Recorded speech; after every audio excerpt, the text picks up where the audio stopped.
Identity, একটা identity দিলে আমি আমার যে ধরো আজকে ধরো আমি যেদিন থাকবো না পৃথিবীতে, অ্যাটলিস্ট মানে that films will speak about me, এই ভদ্রলোক এই সিনেমা করে গেছে, এই কাজগুলো করে গেছে।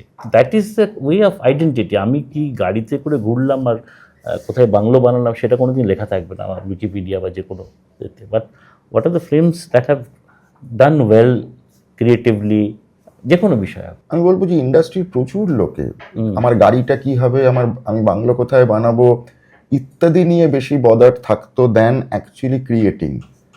এইটা কি একটা কারণ বাংলা সিনেমার?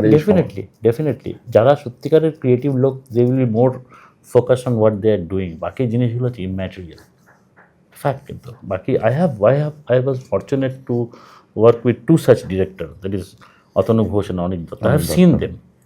I have seen how they work for them. See, we all need money to survive.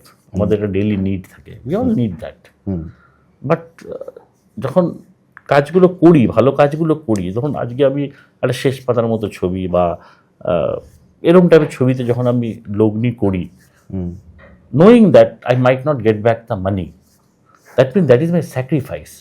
As a producer, I am sacrificing the comfort of my family. আমি ওই টাকাটি দিয়ে I can give a better life to my family. So I am sacrificing it.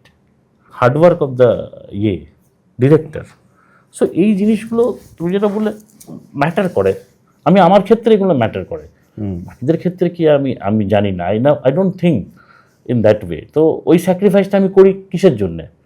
So that something good, একটা ভালো কাজ হোক, যে কাজটা লোকে চেরিশ করবে। হয়তো সব ছবি তো কমার্শিয়ালি এত ভালো হয় না, বাট কমার্শিয়াল ছাড়াও দ্যার ইজ এ সাকসেস, আর that success sometime keep us going. আমি মনে করি ওই ক্রিয়েটিভ যারা অনেস্ট ক্রিয়েটিভ পার্সন হবে তারা ওই সাকসেসটার পেছনে বেশি দৌড়াবে rather than the commercial success.